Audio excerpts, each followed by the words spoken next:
neruye nshima umwami wanjye umukunzi wanjye wankunze kera mushime cyane niwe wandemye abameze ukundu mu kubaho kwanjye navutse neza mfite n'amaso areba neza ariko Imana emera ko bihinduka nkayabura ariko Yesu umwe yaduhanye urukundo rwe urengeye. Njyewe rero nitwa Ndayisaba EPIMAQUE, ndagira ngo musangize ku mibereho njye nabayemo, amavuka yanjye, amabyiruka yanjye, aho ngeze ubu. Ibyo ari byose numva hari abo byafasha mu buzima, hari abo byagira icyo bimarira, hari inama zimwe na zimwe, hari ibitekerezo bimwe na bimwe byagenda bihinduka mu buzima bwabo, hari imyumvire igiye itandukanye nayo ishobora guhinduka bigendanye n'uko umuntu yarasanzwe atekereza mbere y'uko yumva ubu buhamya ngiye kubaha.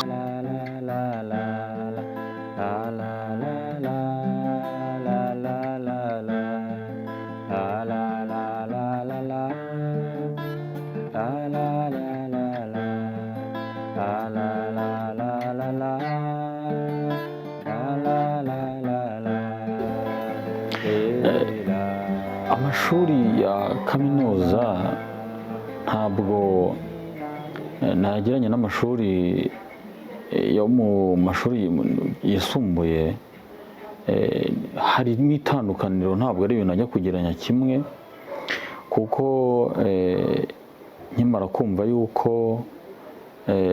mu ishuri rimwe turi abantu 95 ari jye gusa utabona urimo, nahise numva ko binsaba imbaraga nyinshi cyane. Icyakora nanone nkahumurizwa no kuba naratekerezaga yuko hariho Imana, kandi n'ubundi imyaka yose yatambutse n'ubundi Imana yarabanye nanjye, kuba narabashije kwitambuka nkaba naringeze aho naringeze uwo munsi, numva ko n'ubundi narageze atari ku bwanjye. Rero abanyeshuri tumaze kwiga uwo munsi, mwarimu arasohoka, ubwo abanyeshuri dusigara dutora umuyobozi ugomba kuyobora ishuri. Abanyeshuri nabo bari muri byinshi, batekereza byinshi, banavuga byinshi, ubwo no kwibaza byinshi cyane kuri jyewe. Ubwo ariko abanyeshuri benshi bari bugufi aho ngaho, ariko batagiye kure nanone cyane. Abandi nabo banyegereye, turimo turaganira, bambaza ibibazo bitandukanye by'amatsiko, bibaza ukuntu nzigana nabo, njyewe ntareba bo bareba, njyewe ntashobora kwandika kandi bo babasha kwandika, bibaza ibibazo byinshi cyane. Rero ubushize navuze yuko twaganiraga, tugakubita ibiparu, tukavuga udukuru tugiye dutandukanye, tugaseka, nanjye ngaseka. Barangiza bakavuga bati yo, bugize uko nawe azi guseka di. Kwa kundi abantu bareba batekereza yuko iyo umuntu agize ubumuga ubwo ari bwo bwose, ariko cyane cyane ubumuga bwo kutabona babufata nk'ubumuga bukomeye cyane ari gusumba ubundi, baba batekereza yuko bene uwo muntu atajya agira igihe cyo kwishima, adaseka, atanezerwa, adashobora kugira uburyo yidagadura hamwe n'abandi ngo anezerwe, mbese yiyumve nk'uko n'undi wese yumva. Ubwo rero ibi byose byajyaga bibatungura, bikabatangaza, ariko noneho buhoro buhoro uko twagendaga tuganira, babona babandi babashije kuntinyuka bakanyegera tuganira, kandi ibiparu byaryoshye, nabo bagendaga bicuma gake gake, bigira hino, bumva uburyo turimo turaganira, dutangira kwibwirana, batangira kunyisanzuraho, baba inshuti zanjye, barankunda karahava, turakundana, ibintu birakomera. ku buryo rwose niyo nabaga ntari mu ishuri wasanga yuko harimo icyuho cyangwa se n'abarimu bakibaza base EPIMAQUE ariye ko ataboneka byagenze bite, ugasanga nyine yuko twari twaramaze kumenyerana ubuzima bwiza.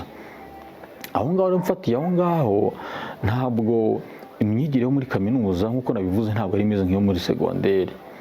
Umwarimu iyo yinjiraga mu ishuri yarigishaga nibyo, akigisha bisanzwe, kandi urabona umwarimu aba yigisha yandika no ku kibaho ibisobanuro byinshi, burya nibyo yandika ku kibaho.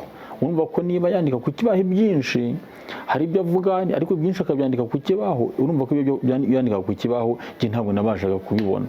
Nabaga nicaye gutya gusa nteze amatwi nayabanguye kugira ngo bya bintu nibura arimo aravuga mbashe kubishyira mu mutwe neza, mbizirikane, kuko niba byagombaga kundengera mu gihe ibyabaga byanditswe ku kibaho ntabaga mfitanye isano nabyo. Ubwo cyakora nkaba nanone iyo umwana yabaga amaze gutanga isomo naramwegeraga nkamuhereza flash disk akanshyiriraho note. Twabaga dufite imprimante yimprima inyandiko z'abantu batabona, ya nyandiko nasobanuye twebwe dukoresha dusoma intoki, tugenda dukozaho intoki gutya, inyuguti ukagenda uzumvisha intoki. Ubwo twabaga dufite imprimante yimprima iyo nyandiko, noneho dufite na computer dukoresha, noneho computer urayikoresha, ibirimo porogaramu ituma computer ivuga, niba ari inyuguti ukozeho ikavuga, niba ari internet ushaka kujyaho, ibintu byose ikabigufasha kuko ibirimo ijwi rivuga. Mu gihe umuntu wareba kuri screen akabona ibyanditseho, ahubwo rya jwi ryo rikubwira ibintu byose byanditse kuri screen, kuri muragenda uyikoresha, bigatuma bikorohereza gukoresha computer nk'umuntu wese ureba. Ubwo buryo dukoreshamo computer ziba zivuga, ni nabwo buryo dukoreshamo telefone, ukanyandikira telefone ziba zivuga, ni ukuvuga ngo iba ari telefone isanzwe ariko irimo ryajwi n'ubundi riba muri computer, ituma mbasha kuyikoresha rivuga. Niba umuntu yanyandikiye kuri WhatsApp, ngafungura WhatsApp,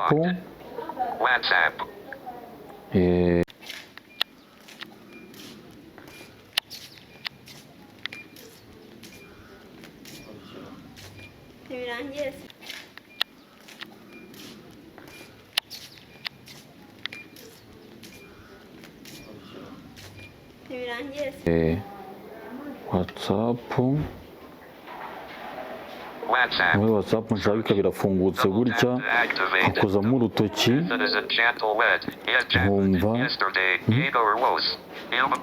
nkumva amamesaje y'abantu bose banyandikiye, nkagenda nkoraho ngenda mbwira umuntu wese twandikiranye, nkamenya uko biri kubera y'amajwi riba riri kunsomera, nkamenya icyo banyandikiye, kandi nanjye nkaripurayinga nkagusubiza uko wanyandikiye, nanjye nkagusubiza ibyo ngomba kugusubiza.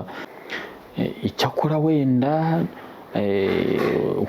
gushakisha wenda ubumenyi runaka ku ma internet, nk'uko umunyeshuri wese n'ubundi yambaza internet mu bumenyi bwa buri munsi, icyo cyo natwe ntabwo cyaducikaga, twaracyifashishaga ni ukuri kugira ngo nibura urebe ko hari ibindi byakwiyongeraho, cyane cyane ko nta masomero twari bwiyambaze yandi. Ariko ikindi kintu kimwe nakoraga kandi cyangiraga akamaro, kuko nabaga nzi ko mwarimu igihe ari kwigisha mu ishuri njye ntari bubashe gusoma ku kibaho bya bisobanuro by'ingenzi mwarimu atanga yandika ku kibaho, njye ntari bubashe kubisoma. Naravugaga nti rero njyewe ubushobozi bwanjye hari aho bugarukira ni butoya, ariko ngomba kubyaza umusaruro mu buryo bufatika, bigatuma nanjye mfata umugambi, nkagira ibanga nanjye nari mfite. Hari akamashini gatoya nari mfite kafataga amajwi, ubwo nabaga ngafite mu mufuka, nanjye ubwo nicaraga bugufi bwa mwarimu. Ubwo uko mwarimu avuga ijambo ryose arivuze nanjye nkarikacira, iryo avuze nkaririkodinga, ka kamashini gafite bugufi aho ngaho, kugira ngo nibura rya niri ryose mwarimu yavuze muri bya bisobanuro byose yatanze nanjye atazagirira incika. Burya mu magambo mwarimu burya bavuga kenshi na bya bindi aba yandika, hari ubwo abyandika nabivuga, iryo nanjye nubwo nabaga ntarirebye ku kibaho ariko nanjye nararikaciraga nkamvuga ntubu nanjye ndarifite, njye na mwarimu njye nawe ni mahwe. Ubwo naba ndi mu ishuri, naba ndyamye, naba ndi hehe, naba ndi mu modoka, nkafata za ekuteri ngashyira mu matwi, nkongera nkiga bya bindi mwarimu yigishije. Burya umunyeshuri nubwo yaba ari umunyabwenge gute ntabwo yakwibuka ibyo mwarimu byose yigishirije mu ishuri, ariko njye urumva ko iryo jambo ryose yabaga yavuze mu ishuri ryose njye nabaga ndifite gutya narizingatiye, bigatuma nkomeza guhora mbyibuka, ndetse byaba ngombwa na babandi bose ibyo batibuka nanjye nkagenda bamanyaguriraho buhoro buhoro, nabo bakumva uburyo yose agira neza.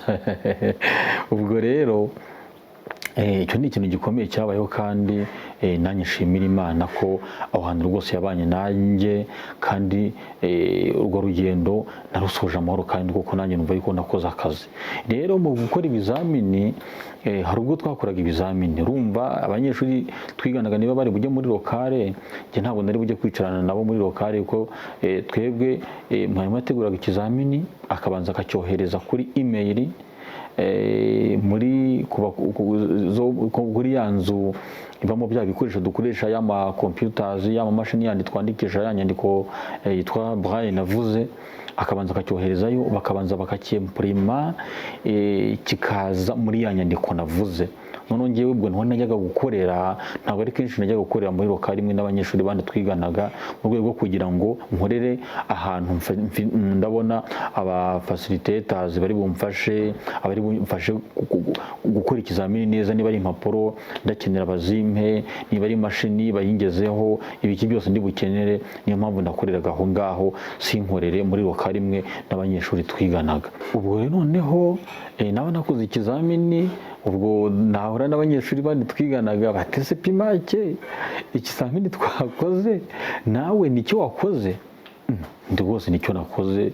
Ntoneze mwarimu yaduha ibizamini bitandukanye, kandi twese turi abanyeshuri bamwe bigira mu ishuri rimwe, nuko bo bagatekereza hari wenda yuko ngewe mwarimu yanyorohereje akampa ikizamini kitameze nk'icyabo, wenda icyanjye gishobora kuba cyoroshye kuruta icyabo, ko abanyeshuri burya basohoka muri lokali bakubita agatoki ku kandi bavuga uburyo ikizamini cyari gikomeye, cyari kiremereye, bagatekereza hari wenda yuko ngewe byari byoroshye, kandi amanota yasohoka bakabona wenda njye nabo turi ku rwego rumwe, cyangwa se n'abandi nabarushije, bagatekereza ko ngewe ari uburyo runaka bashobora kuba banyorohereza. Ariko nta kindi, ahubwo ni za mbaraga navuze nashyiragamo cyane, n'Imana ikaba hafi yanjye ikamfasha kuba ku rwego rumwe n'abandi, n'ubwenge hari ibyo nabaga mbuze. Urwo rugendo rwari rurerure cyane kandi rwari rugoye, ariko Imana yabanye nanjye vraiment, yaramfashije iba hafi yanjye, mbasha kurusoza neza, ku buryo no mu gihe twageze mu gihe cyo kwandika ibitabo, gukora memoire, baribazaga bati subu ko tugiye kuzakora memoire nawe uzayikora? Ni nanjye nzayikora, kandi memoire narayikoze ndetse nziza cyane, ndetse ndi no mu bantu batanze igitabo mbere y'abandi, kuko nari mfite akazi kenshi ko gukora indirimbo, amashusho y'indirimbo zanjye, mvuga ntibitazahura, igitabo ndagishishimura bwangu, ndagenda nkirometa hariya, baransinyira baravivura bati ibintu ni très bien, nangije ndagenda ndakibika, baracyanzura, nuko njya mu kandi kazi, nuko amasomo nyasoza ntyo ngize amanota meza, ndi umuntu wagize reputation nziza ku bari ndetse no kuri bagenzi banjye, kuko yewe abanyeshuri twarabanye neza, kandi ndi umuntu wabaganirizaga bakishima, bakaba bugufi bwanjye, mbese ibintu mwumva byarabaye amahoro. Noneho rero mu bijyanye n'ubuzima busanzwe, ubundi abanyeshuri ndetse n'abandi bantu basanzwe muri sosiyete aho tugenda tuba, abantu batekereza yuko umuntu utabona ari umuntu ufite ubushobozi buri hasi, cyangwa se ntabwo. rimwe na rimwe ndetse n'umuryango umuntu ashobora kuba yanavukamo ubwaho utiriwe ujya no kure, bakaba bavuga bati se nkawe hari icyo wamara uretse kwicara tukakugaburira, tukagutamika, tukakugurira ibyo kwambara, ibiki n'ibiki, bumva yuko mbese nta mumaro wowe ubwawe ushobora kugira, yaba ari wowe ubwawe ndetse n'urugo ndetse n'umuryango muri rusange.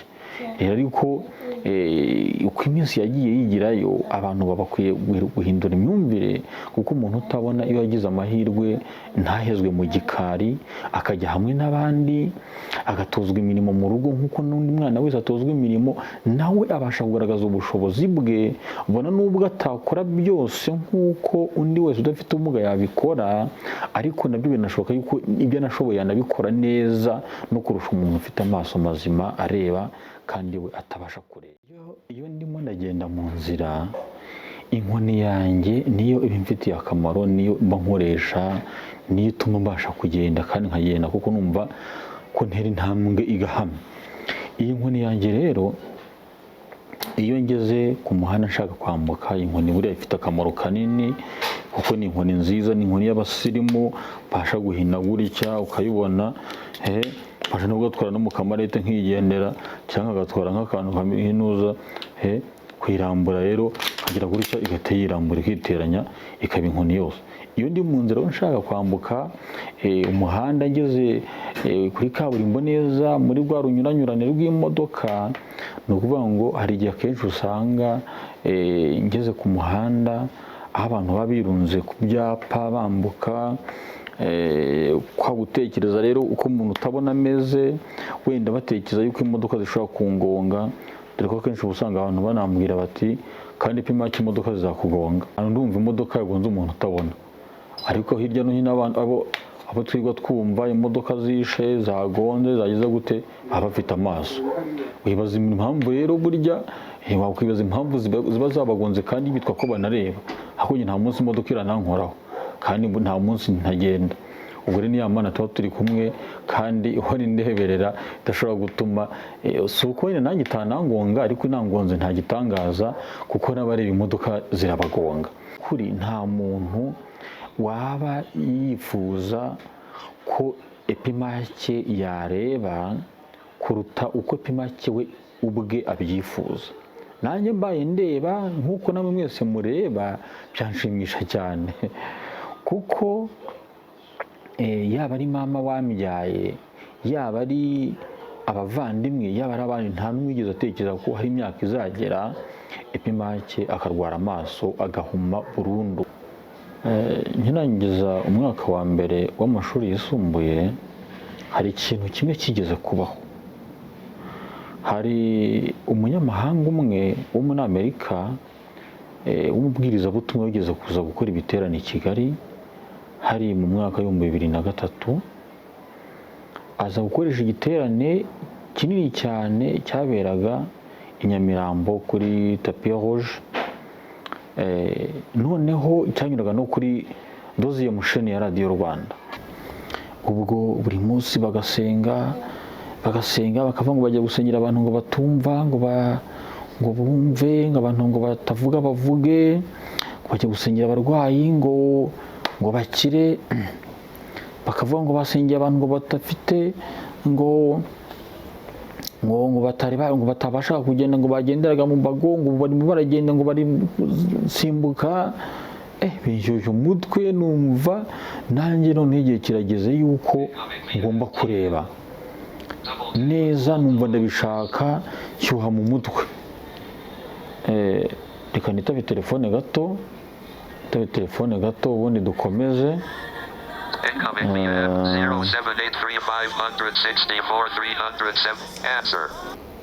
Halo? Buretse gato ndaje nguhamagare mu kanya.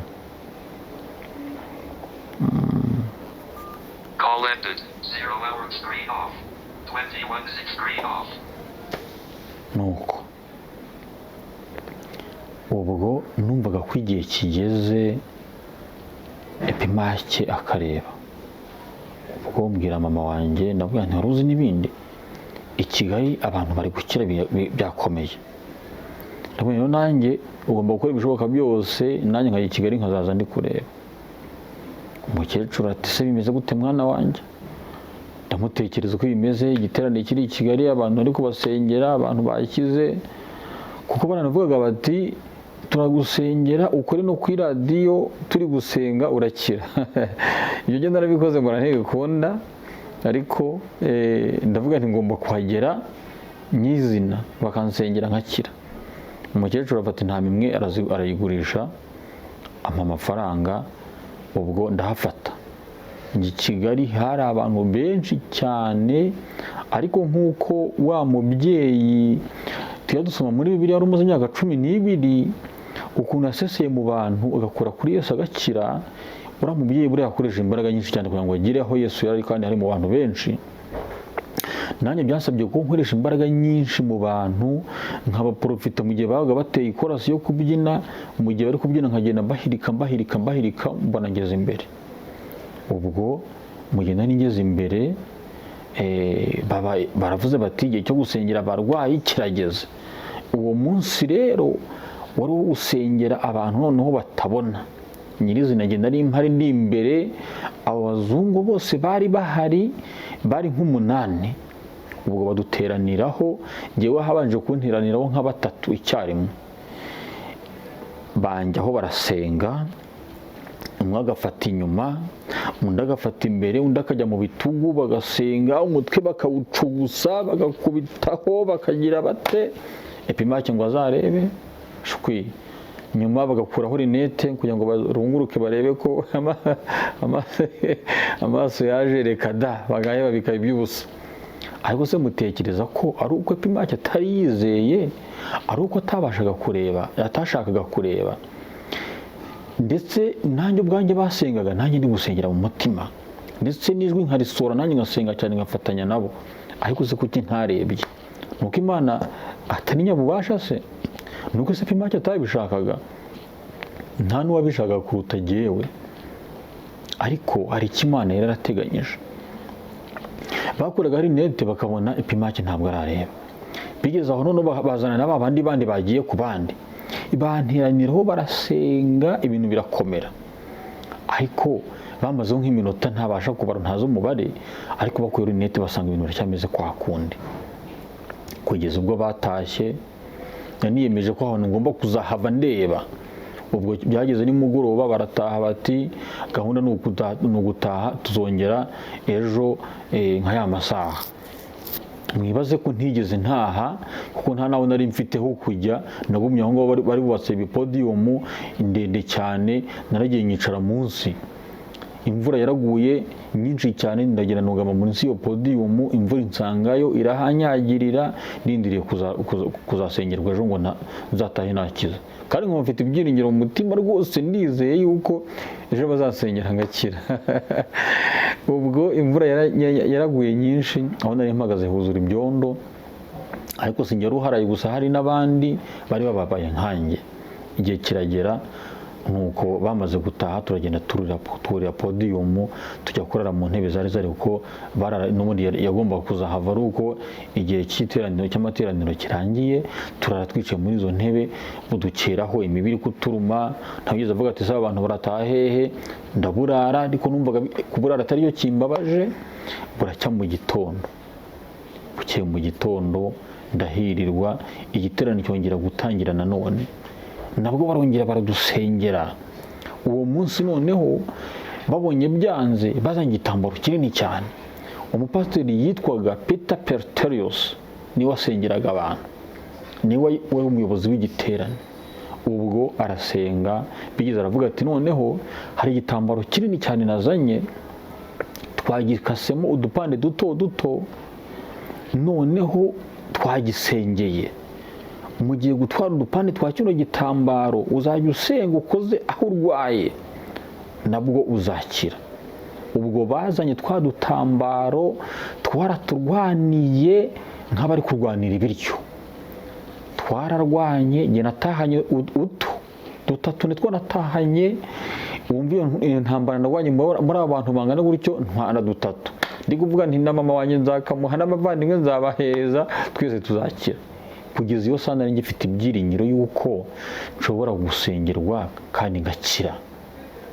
udutambaro naraducyuye, ntumbaza aho twaje kujya, ariko narasenze ngakozaho birangira nta gisubizo mbonye. Ariko se nuko Imana itazi gukiza?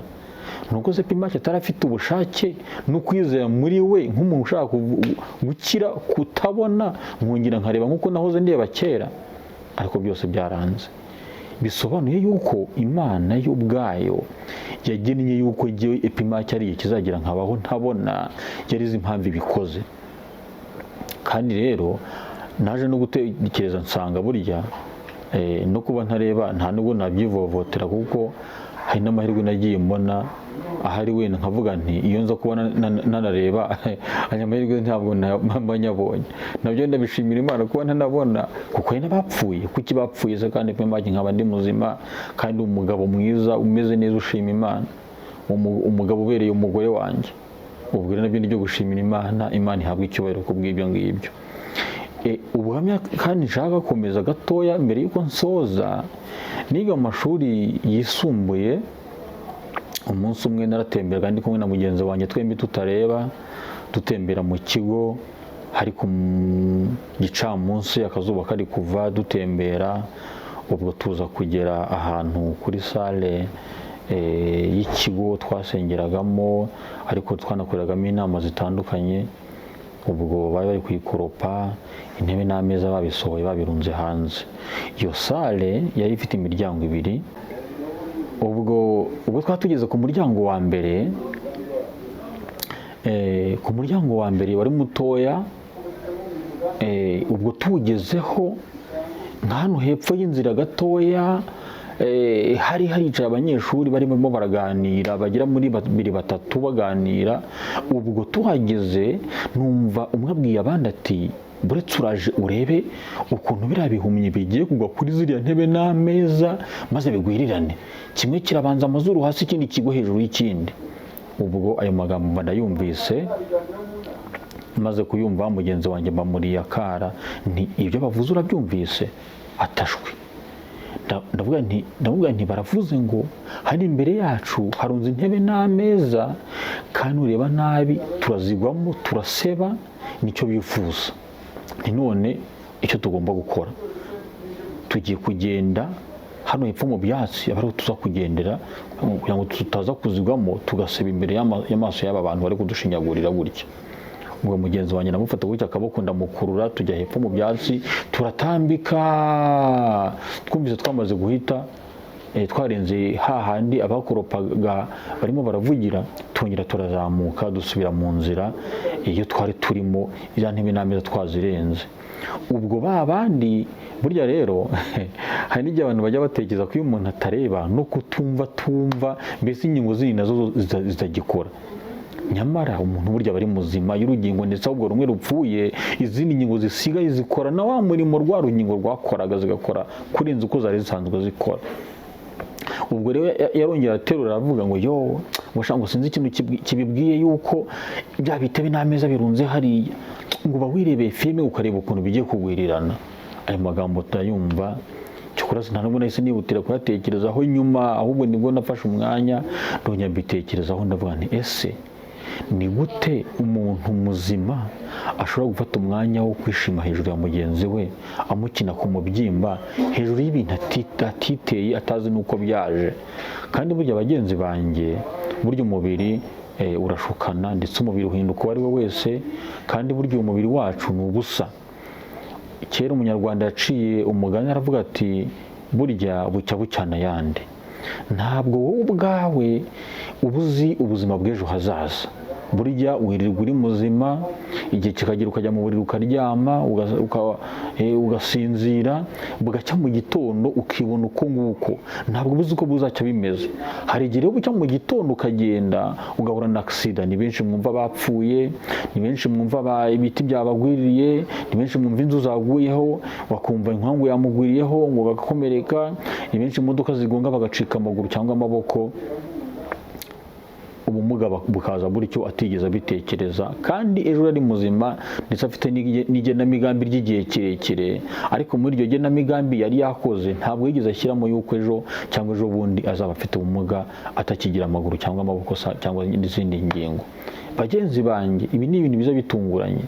Mama wambyaye kera kintuma umuriro no kujya kuvoma amazi ku mugezi no kujya kuntuma kugura umunyu cyangwa se n'ibibiriti n'ibindi byose, ntabwo yari azi ko ari igihe kizagera umwana we akarwara amaso burundu atazongera kureba.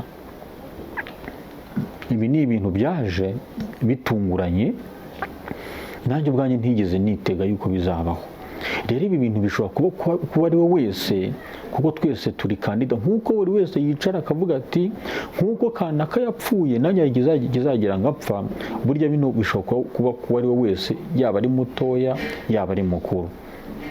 Njyewe ndashimira Imana yuko muri ubwo buzima bwose Imana yandinze ikabana nanjye ikamfasha nubwo butaba bworoshye. Icyo nshaka kuvuga ni uko mwebwe abantu bareba, nubona umuntu utabona agenda mu nzira, burya ntunakamubone ngo wenda nubona ari mu nzira, hari ubwo mba ni nko kugenda nk'imbere hari ikiziba kirekire, ukumva umuntu aravuze ngo ye baba we ngo agiye kugwa muri kiriya kiziba, nkaho yampamagaye akavuga ati nyaboneka itonde aho ngaho imbere hari ikiziba, nyura iburyo cyangwa nyura ibumoso, ahubwo ukumva arimo aratabaza gusa ngo agiye kugwa ngo agiye gukandagira muri kiriya kiziba, kandi mfite amatwi ndumva ashobora kumbwira ati tonde aho ngaho imbere hari ikiziba, ngahagarara ngakora attention, nkaba namubaza nti se nyura iburyo cyangwa nyura ibumoso, uretse ko n'iyi nkoni yanjye nayo iba ifite akamaro, burya niko kamaro kayo, nayo nahageze arabinyumvisha. Ubwo hari n'abagenda mu nzira banyitegereza, ukavuga se ubundi gukora muntu warareba cyangwa se ni ukutubeshya. Babona ngeze ahantu nko mu nzira nsanzwe menyereye, mba nzi naho ibiziba burya biba bireka, ntaba ngenda gutya mu nzira nahagera ko maze kwikiziba, iyo imvura yaguye kiba gihari, nkatera intambwe nkarenga akabona aragitarutse, ese buriya bigwe n'iki ko kiriya kiziba gihari. Ibi byose ni ibintu biba mu buzima bwacu kandi tuba twaramenyereye, kandi dushimira Imana yuko ibidushoboza. Rero ibi ni ibintu bishobora kuba ari we wese. Nshishikariza n'umuntu ugifite imyumvire yo kumva yuko umuntu utabona ari umuntu udashoboye, ari umuntu udashobotse, ari umuntu ugorana. Hari abatekereza ngo umugore wanjye arankarabya, cyangwa se na mbere ntaranarongora, wenda bakavuga bati uyu muntu rero hago uwo mugore bazabana, si indi mugore wamukarabya, indi mugore wamwambika, kujya kwiborosa ukamuborosa ukamwambika, akakoze kose ukamujyana no kuri toilette, ntabwo bishoboka. Umuntu utabona ntabwo ashobora kujya kwituma kuri toilette ngo ayanduze. Nyamara muzarebe mu bigo by'abanyeshuri cyangwa se ahandi hahurirwa n'abantu benshi, uhageze uhasanga buri gihe hari umwanda, ariko se kuki bahanduza kandi bafite amaso mazima bareba? Nyamara umuntu utabona ntabwo ashobora kwanduza toilette, biba bihagije kuyijyaho rimwe gusa akamenya uko iyo toilette iteye. Wenda akoze ikosa yanduza rimwe, ariko ntabwo ashobora kubikora ubwa kabiri, kuko muri we afite bwa bushobozi bwo guhita yumva neza, agakabuta aho hantu ukuntu hameze, akahiga akahasobanukirwa. Amashuri twizemo bahoraga bivovota ngo abatabona ngo nibo banduza toilette, tuza gusaba yuko baduha toilette yacu, bagaduha imfunguzo, bakajya bakora bayikinze, yaba ari twe n'abayobozi muri rusange bagatunga imfunguzo, uko baje gukontorora toilette z'abandi natwe yacu bakayikontorora. Ndakubwiza ukuri ko nta munsi n'umwe mu minsi baje gukontorora bigeze basanga toilette y'abantu batabona yanduye, nta n'umwe. Nyamara buri munsi ndetse n'iyi saha uramutse ugiyeyo wasanga toilette zabo zicyanduye. Ibyo ni ukubera ubushake n'imbaraga z'Imana n'ubuhangange yaduhaye bwo kubasha kwiyadabuta kuri situation iyo yose, kandi icyo dukoze twagikora neza. Buriya niba uzi gukora iki n'iki nanjye nkaba nkizi, ngenda basha kugikora neza kurenza wowe uko ugikora, kandi witwa kureba njyewe ntareba. Imana itanga ubushobozi bukomeye cyane ku muntu utabona, icyo yabashije kugikora we agikora ku rwego rwo hejuru kurenza umuntu utanareba, kurenza umuntu ureba. Ibyo rero n'ibyo byose twigwa dushimira Imana, ubushobozi yaduhaye n'impano zigiye zitandukanye yaduhaye. Uwavuga ubuhamya bwanjye bwakwira bugacya, ni byinshi navuga, ariko nibura ibi ngibi ntekereza ko bishobora kukugira akamaro mu buzima. waba wihebye mu buryo butandukanye, waba wibaza ubuti se ubuzima bwanjye nzabaho gute, byose burya nta gitungura Imana, kandi burya mu gusenga niho tubonera ibisubizo. Imana ituba hafi ikadufasha, ikatunganira, kandi ikagira ibyo ikora bimwe kugira ngo nawe nubibona uzabyigireho, biguhe kwereka yuko Imana hari ibyo ikora bitandukanye n'ibyo utekereza, ndetse rimwe na rimwe bigukomeza umutima, ubone ko hari ibya mugenzi wawe bikomeye kurenza ahubwo ni ibyawe, hanyuma umutima ukumva urorohewe. Rero mugenzi wanjye, ubuhamya bukugirira akamaro, kandi ntongeye gusaba yuko uko wakumva bukugirira akamaro ubusangize na mugenzi wawe uko wabishobora, nawe yumva uburyo Imana igira neza, yumva uburyo Imana yamfashije ubwo buzima bwose nabayemo. Imana yampaye gutera intambwe zigiye zikomeye.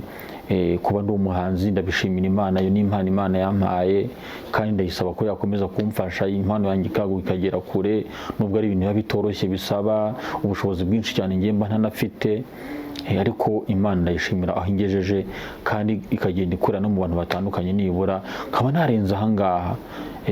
Ndatekereza yuko ni byinshi Imana yankoreye, ubu mfite akazi nibura gatuma mbasha kubaho nkatunga n'umugore wanjye. Ibyo ni ukubera ko Imana yamfashije nkabasha kwiga. Hari benshi birirwa bateze amaboko hanze ahangaha kandi badafite imibereho nk'iyo mfite, ndabishimira Imana. Barumuna banjye twarabanye, umuryango wanjye ntabwo bagira ikibazo ngo babure kunyiyambaza. Mbese muri ubwo buzima bwose abantu bagiye batandukanye mu nzira zitandukanye bagiye banyiyambaza, kandi batayoboye uko ntabona, bazi ko mfite ubwo bumuga, ariko bakabona ko igisubizo kiri kuri jyewe kandi nkabafasha, kandi ibintu bigagenda bikemuka. Ubwo ndabishimira Imana cyane, kandi nabo mfashe dushima Imana ku byo yakoze, ku byo iri gukora n'ibyo izakora. Mufashe tuyishime kandi tuyihe icyubahiro kiyikwiriye iteka ryose. Mufashe dushima Imana by'iteka, kandi tuyageze no mu minsi izaza, ikomeze idufashe, ibane natwe, iduhe gukora ibyo tutarashobora, kandi ubuzima bwacu burushaho kuba bwiza kuruta uko buri uyu munsi. Hanyuma Imana twese duhe umugisha, aba ari njye nawe, iduhane umugisha, kandi twese dukomeze kuba bugufi bwayo iminsi yose. Amina. Hanyuma mu gusoza na ndirimba akarimbo kamwe kameze nk'isengesho kitwa Nyagurira Imbago. Aka niko nahimiye, kameze nk'isengesho iyo ngiye gusenga, ngiye kuryama, iyo ngira ngo negerane n'Imana, ndakarimba kandi kumva arimo nyikakankora ku mutima.